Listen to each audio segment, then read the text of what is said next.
ನಮಸ್ಕಾರ, ಹೇಗಿದ್ದೀರಾ ಸ್ನೇಹಿತರೆ?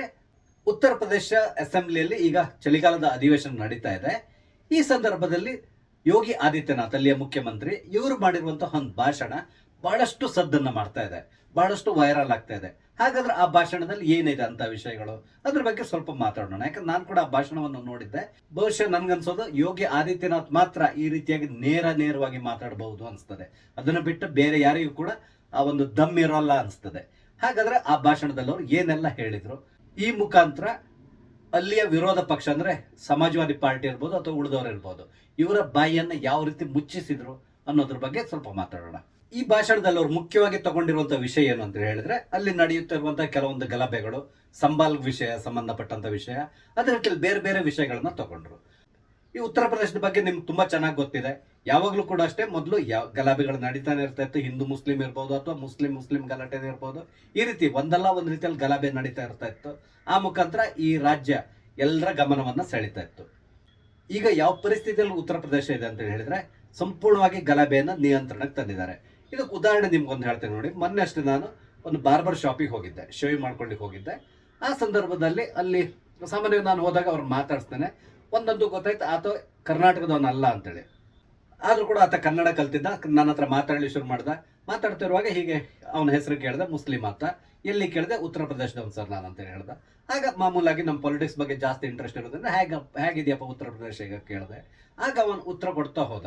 ಅವ್ನು ಹೇಳ್ತಿರೋ ರೀತಿ ನೋಡಿದ್ರೆ ಗೊತ್ತಾಗ್ತದೆ ಉತ್ತರ ಪ್ರದೇಶದಲ್ಲಿ ಮೊದಲು ಯಾವ ಪರಿಸ್ಥಿತಿ ಇತ್ತು, ಈಗ ಯಾವ ರೀತಿ ಇದೆ ಅಂತೇಳಿ.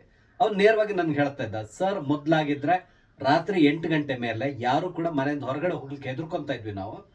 ಹೆಂಗಸರು ಮಕ್ಕಳು ಬಿಡಿ, ಅವರಂತೂ ಹೋಗ್ಲಿಕ್ಕೆ ಸಾಧ್ಯನೇ ಇಲ್ಲ. ಡೇಲ್ ಓಡಾಡೋದು ಕಷ್ಟ ಇತ್ತು. ಗಂಡಸರು ಕೂಡ ಹೊರಗಡೆ ಹೋಗ್ಲಿಕ್ಕೆ ಹೆದರ್ಕೊಂತ ಇದ್ವಿ. ಯಾಕಂದ್ರೆ ಎಲ್ಲಿ ನಮ್ ಕೊಲೆ ಆಗ್ತಾ ಇತ್ತು ಅಥವಾ ನಮ್ಮ ದರೋಡೆ ಆಗ್ತದೋ ಹೇಳಲಿಕ್ಕಾಗಲ್ಲ, ಆ ಪರಿಸ್ಥಿತಿ ಇತ್ತು. ಆದ್ರೆ ಈಗ ಹಾಗಲ್ಲ ಸರ್, ಸಂಪೂರ್ಣವಾಗಿ ಬದಲಾಗಿದೆ. ರಾತ್ರಿ 12 ಗಂಟೆಗೂ ಕೂಡ ಒಬ್ಬ ಹುಡುಗಿ ಹೊರಗಡೆ ಹೋಗಿ ಸೇಫ್ ಆಗಿ ಮನೆ ಒಳಗಡೆ ಬರ್ತಾಳೆ ಸರ್ ಅಂತೇಳಿ ಹೇಳಿದ. ಹೌದಾ, ಹಾಗಾದ್ರೆ ಯಾರಪ್ಪ ಇದಕ್ಕೆ ಕಾರಣ ಕೇಳಿದ್ರೆ, ಸರ್ ಯೋಗಿ ಆದಿತ್ಯನಾಥ್ ಅವರು. ನಾವು ಸಂಪೂರ್ಣವಾಗಿ ಯೋಗಿ ಆದಿತ್ಯನಾಥ್ಗೆ ಸಪೋರ್ಟ್ ಮಾಡ್ತೇನೆ. ನಾನು ಒಬ್ಬ ಮುಸ್ಲಿಂ ಆಗಿ ಹೇಳ್ತಾ ಇದ್ದೇನೆ. ನಾನು ಒಬ್ಬ ಅಂತ ಹೇಳಿಲ್ಲ, ನಮ್ಮೂರಿನಲ್ಲಿರುವಂತ ಪ್ರತಿಯೊಬ್ಬ ಮುಸ್ಲಿಮರು ಕೂಡ ಯೋಗಿ ಆದಿತ್ಯನಾಥ್ಗೆ ಸಪೋರ್ಟ್ ಮಾಡ್ತಾರೆ ಸರ್ ಅಂತ ಹೇಳ್ಕೊಂಡು ಹೇಳ್ದ. ಅಂದ್ರೆ ಪರಿಸ್ಥಿತಿನ ನೀವು ಅರ್ಥ ಮಾಡ್ಕೋಬಹುದು, ಮೊದ್ಲು ಹೇಗಿದೆ ಈಗ ಹೇಗಿದೆ ಅಂತ ಅವನೇ ಎಕ್ಸ್ಪ್ಲೇನ್ ಮಾಡ್ದ. ಅದೇ ರೀತಿಯಲ್ಲಿ ಈಗ ಉತ್ತರ ಪ್ರದೇಶ ಪರಿಸ್ಥಿತಿ ಹೇಗಿದೆ ಅನ್ನೋದ್ರ ಬಗ್ಗೆ ಯೋಗಿ ಆದಿತ್ಯನಾಥ್ ಅವರು ವಿವರಿಸ್ಕೊಂಡು ಹೋದ್ರು. ಅದರಲ್ಲೂ ಮುಖ್ಯವಾಗಿ ಇತ್ತೀಚೆಗೆ ಬಂದಿರುವಂತಹ ಒಂದು ರಿಪೋರ್ಟ್ ಪ್ರಕಾರ ಉತ್ತರ ಪ್ರದೇಶದಲ್ಲಿ 99% ಗಲಾಭೆಗಳು ಕಮ್ಮಿ ಆಗಿದೆ ಈಗ. ಅಂದ್ರೆ ಮೊದಲು ಎಷ್ಟು ನಡೀತಾ ಇತ್ತು ಅಂತಕೊಂಡು ನೀವು ಯೋಚನೆ ಮಾಡ್ಬೋದು. ಈಗ ಅಲ್ಲೊಂದು ಇಲ್ಲೊಂದು ಗಲಾಭೆಗಳು ನಡೀತಾ ಇದೆ. ಅದು ಬಿಟ್ಟರೆ ಸಂಪೂರ್ಣವಾಗಿ ಶಾಂತಿ ಸ್ಥಿತಿಗೆ ಉತ್ತರ ಪ್ರದೇಶ ಮರಳಿದೆ. ಅದೇ ರೀತಿಯಲ್ಲಿ ಅವರು ಇನ್ನೊಂದು ವಿಷಯನ ಹೇಳಿದ್ರೆ, ಈ ಸಂಬಾಲ್ಗೆ ಸಂಬಂಧಪಟ್ಟಂತೆ ಸಂಬಾಲ್ನಲ್ಲಿ ನಡೆದಿರುವಂತಹ ಗಲಾಭೆ ಏನು ಅಂತ ಹೇಳ್ಕೊಂಡು ಎಲ್ರಿಗೂ ಗೊತ್ತಿದೆ.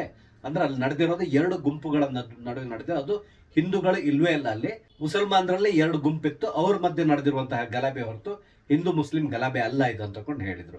ಅದಕ್ಕೆ ಸಂಬಂಧಪಟ್ಟಂತ ಎಲ್ಲಾ ರೀತಿಯಾದಂತಹ ವಿಜುವಲ್ಸ್ ನಮ್ಮ ಹತ್ರ ಇದೆ. ಪ್ರತಿಯೊಂದು ಅಂದ್ರೆ ಕೆಲವು ಹೆಂಗಸರು ಮನೆ ಮೇಲ್ಗಡೆ ನಿಂತ್ಕೊಂಡು ಕಲ್ಲು ತೂರಾಟ ಮಾಡ್ತಾ ಇದ್ರು, ಅದ್ರದ್ದು ಕೂಡ ಇದೆ. ಅದೇ ರೀತಿಯಲ್ಲಿ ಯಾರು ಶೂಟ್ ಮಾಡಿದ್ರು ಪ್ರತಿಯೊಂದು ಕೂಡ ಇದೆ.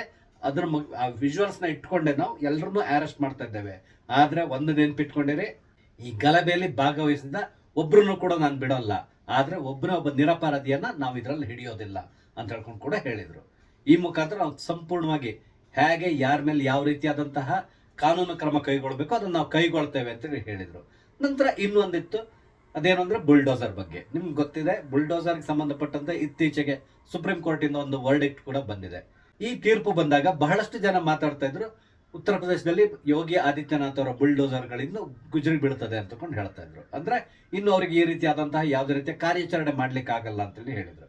ಅದಕ್ಕೆ ಕೂಡ ಯೋಗಿ ಆದಿತ್ಯನಾಥ್ ತುಂಬಾ ಚೆನ್ನಾಗಿ ಉತ್ತರ ಕೊಟ್ಟರು. ಅದೇನಂತ ಹೇಳಿದ್ರೆ, ಮೊದಲು ಕೂಡ ಅಷ್ಟೇ ನಾವು ಮಾಡ್ತಾ ಇದ್ದ ಕಾರ್ಯಾಚರಣೆ ಎಲ್ಲದೂ ಅಷ್ಟೇ ಕೋರ್ಟಿನ ಕಾರ್ಯಸೂಚಿ ಹೇಗಿದೆ ಅದೇ ರೀತಿಯಲ್ಲಿ ಮಾಡ್ತಾ ಇದ್ವಿ. ಈಗ ಸುಪ್ರೀಂ ಕೋರ್ಟ್ ಇಂದ ಪುನಃ ವರ್ಡಿಕ್ಟ್ ಕೊಟ್ಟಿದ್ದಾರೆ, ಪುನಃ ಹೊಸ ಮಾರ್ಗಸೂಚಿಯನ್ನು ನಮ್ಗೆ ಕೊಟ್ಟಿದ್ದಾರೆ. ಈವಾಗ್ಲೂ ಕೂಡ ಅಷ್ಟೇ ನಾವು ಆ ಮಾರ್ಗಸೂಚಿಯನ್ನೇ ಉಪಯೋಗಿಸ್ಕೊಂಡು ಮಾಡ್ತೇವೆ. ಇದರಿಂದಾಗಿ ನನ್ನ ಕೆಲಸ ತುಂಬಾ ಸುಲಭ ಆಗ್ತಾ ಇದೆ ಅಂತ ಹೇಳ್ಕೊಂಡು ಕೂಡ ಹೇಳಿದ್ರು. ಅಂದ್ರೆ ಬುಲ್ಡೋಜರ್ ಕಾರ್ಯಾಚರಣೆ ಯಾವುದೇ ಕಾರಣಕ್ಕೆ ನಿಲ್ಲೋದಿಲ್ಲ ಅಂತೇಳಿ ಹೇಳಿದ್ರು. ಅಂದ್ರೆ ಇವ್ರ ಹೆಸರೇ ಬುಲ್ಡೋಜರ್ ಬಾಬಾ ಅಂತ ಹೇಳ್ಕೊಂಡು ನಿಮ್ಗೆ ತುಂಬಾ ಚೆನ್ನಾಗಿ ಗೊತ್ತಿದೆ. ಸೊ ಈ ಬುಲ್ಡೋಜರ್ ಬುಲ್ಡೋಜರ್ ಖಂಡಿತವಾಗಿ ನಿಲ್ಲಲ್ಲ ಅನ್ನೋದು ಅಲ್ಲಿಗೆ ಶತಸಿದ್ಧ ಆಯ್ತು. ಇದ್ರ ಜೊತೆಲಿ ಇನ್ನೊಂದು ಮುಖ್ಯವಾದ ವಿಷಯವನ್ನು ಅವ್ರು ಹೇಳಿದ್ರು. ಅದೇನು ಅಂತ ಹೇಳಿದ್ರೆ, ಮುಸಲ್ಮಾನರ ಯಾವುದೇ ರೀತಿಯಾದಂತಹ ಮೆರವಣಿಗೆ ಅಥವಾ ಬೇರೆ ಇನ್ನೇನೇ ಇರಲಿ, ಅದು ಹಿಂದೂಗಳ ದೇವಾಲಯದ ಎದುರುಗಡೆ ಆರಾಮದಲ್ಲಿ ಹೋಗ್ತದೆ, ಅಥವಾ ಹಿಂದೂಗಳ ಕಾಲನಿ ಇರ್ಬೋದು, ಅದ್ರ ಮುಖಾಂತರ ಕೂಡ ಯಾವುದೇ ರೀತಿಯ ಸಮಸ್ಯೆ ಇಲ್ಲದೇನೆ ಪಾಸ್ ಆಗ್ತದೆ. ಆದ್ರೆ ಅದೇ ಹಿಂದೂಗಳ ಯಾವ್ದಾದ್ರು ಒಂದು ಮೆರವಣಿಗೆ ಮುಸಲ್ಮಾನರ ಮಸೀದಿ ಎದುರುಗಡೆ ಹೋಗುವಾಗ ಕಲ್ಲು ತೂರಾಟ ನಡೆಸ್ತಾರೆ. ಅದೇ ರೀತಿಯಲ್ಲಿ ಮುಸಲ್ಮಾನರ ಕಾಲೋನಿ ಒಳಗಡೆಯಿಂದ ಹೋಗುವಾಗ ಕಲ್ಲು ತೂರಾಟ ನಡೀತದೆ ಅಥವಾ ಗಲಭೆ ಆಗ್ತದೆ. ಅದೇ ರೀತಿಯಲ್ಲಿ ಇಲ್ಲ ಅಂದ್ರೆ ಇವರ ಪ್ರೊಸೆಷನ್ ನಿಲ್ಲಿಸ್ಲಿಕ್ಕೆ ಪ್ರಯತ್ನಿಸ್ತಾರೆ, ಪೊಲೀಸರಿಗೆ ಬೈತಾರೆ, ಯಾಕೆ ಇಲ್ಲಿ ಪರ್ಮಿಷನ್ ಕೊಟ್ಟಿದ್ದಾರೆ ಅಂತ ಹೇಳ್ತಾರೆ. ಈ ರೀತಿ ನಡೀತದೆ. ಈ ರೀತಿ ಯಾಕೆ ಆಗ್ತಾ ಇದೆ ಅಂತ ಹೇಳ್ಕೊಂಡು ಕೂಡ ಕ್ವಶನ್ ಮಾಡಿದ್ರು. ನಮ್ಮ ದೇಶದಲ್ಲಿ ನಮ್ಗೆ ಎಲ್ಲಿ ಬೇಕಾದ್ರೂ ಓಡಾಡುವಂತ ಹಕ್ಕು ನಮ್ಗಿದೆ, ಅಂತದ್ರಲ್ಲಿ ಇಂಥ ಕಡೆಗಳಲ್ಲಿ ಹೋಗ್ಬಾರ್ದು, ಅಲ್ಲಿ ಹೋಗ್ಬಾರ್ದು, ಇಲ್ಲಿ ಹೋಗ್ಬಾರ್ದು, ಈ ರೀತಿಯಾದಂತಹ ಅಡಚಣೆಗಳಲ್ಲಿ ಯಾಕೆ, ಕಟ್ಟುಕಟ್ಟಳೆಗಳು ಯಾಕೆ ಅಂತ ಹೇಳ್ಕೊಂಡು ಕೂಡ ಪ್ರಶ್ನೆ ಮಾಡಿದ್ರು. ಅಂದ್ರೆ ಈ ಮುಖಾಂತರ ಅವ್ರು ಏನ್ ಹೇಳ್ತಾ ಇದ್ರು ಅಂದ್ರೆ ಮುಂದಿನ ದಿನಗಳಲ್ಲಿ ಯಾವುದೇ ಹಿಂದೂಗಳ ಮೆರವಣಿಗೆ ಆಗ್ಲಿ ಅದು ಯಾವುದೇ ಪ್ರದೇಶದ ಮುಖಾಂತರ ಬೇಕಾದ್ರೂ ಹೋಗ್ಬಹುದು ಅಂತೇಳಿ ಹೇಳಿದ್ರು. ನಂತರ ಈ ಮೆರವಣಿಗೆಗಳಲ್ಲಿ ನಾವು ಸಾಮಾನ್ಯವಾಗಿ ಫ್ಲಾಗ್ ಗಳನ್ನ ಹಾರಿಸ್ತೇವೆ, ಅಂದ್ರೆ ಕೇಸರಿ ಧ್ವಜವನ್ನ ಹಾರಿಸ್ತೇವೆ. ಕೇಸರಿ ಧ್ವಜವನ್ನು ನೋಡಿದ್ರೆ ಇವ್ರಿಗೆ ಏನ್ ಕಷ್ಟ, ನಮ್ಮ ಧ್ವಜವನ್ನು ನಾವು ಹಾರಿಸ್ತೇವೆ, ನಾವು ಹಿಡ್ಕೊಂಡು ಹೋಗ್ತೇವೆ, ಅದನ್ನ ನೋಡಿದ್ರೆ ಮುಸಲ್ಮಾನರು ಯಾಕೆ ಕಷ್ಟ, ಅಥವಾ ನಮ್ಮ ಸಂಸದರು ಇರ್ಬೋದು ಅಥವಾ ಶಾಸಕರು ಇರ್ಬೋದು, ಇವ್ರಿಗೆ ಯಾಕೆ ಕಷ್ಟ, ಅವರೆಲ್ಲ ಅಬ್ಜೆಕ್ಷನ್ ಮಾಡ್ತಾರಲ್ಲ, ಫ್ಲಾಗ್ ಅನ್ನ ಹಾಕಿದ್ರು, ಅಲ್ಲಿ ಹಾರಿಸಿದ್ರು, ಇಲ್ಲಿ ಹಾರಿಸಿದ್ರು ಅಂತ ಹೇಳ್ಕೊಂಡು. ಇದು ನಮ್ಮ ದೇಶ, ಇದು ಹಿಂದೂ ರಾಷ್ಟ್ರ. ನಮ್ಮ ರಾಷ್ಟ್ರದಲ್ಲಿ ನಾವು ಎಲ್ಲಿ ಬೇಕಾದ್ರೂ ಕೇಸರಿ ಧ್ವಜವನ್ನು ಹಾರಿಸ್ತೇವೆ, ಅದಕ್ಕೆ ಸಂಪೂರ್ಣವಾದ ಹಕ್ಕು ನಮ್ಮ ಹತ್ರ ಇದೆ. ಇದನ್ನ ಯಾರು ತಡಿಲಿಕ್ಕೆ ಪ್ರಯತ್ನಿಸಿದ್ರೆ ಅವ್ರನ್ನ ನಾವು ಸುಮ್ಮನೆ ಬಿಡಲ್ಲ ಅಂತ ಹೇಳ್ಕೊಂಡು ಒಂದು ರೀತಿಯಾಗಿ ನೇರವಾಗಿ ಸಮಾಜವಾದಿ ಪಕ್ಷಕ್ಕೆ ವಾರ್ನಿಂಗ್ ಕೂಡ ಮಾಡಿದ್ರು. ಅದೇ ರೀತಿಯಲ್ಲಿ ಈ ಮೆರವಣಿಗೆ ಇರ್ಬೋದು ಅಥವಾ ಬೇರೆ ಕಡೆ ಇರ್ಬೋದು, ಜೈ ಶ್ರೀರಾಮ್ ಅಂತೇಳಿ ಘೋಷಣೆ ಕೂಗಿದ್ರೆ ಉಳಿದವ್ರಿಗೆ ಏನ್ ಕಷ್ಟ ಆಗ್ತದೆ.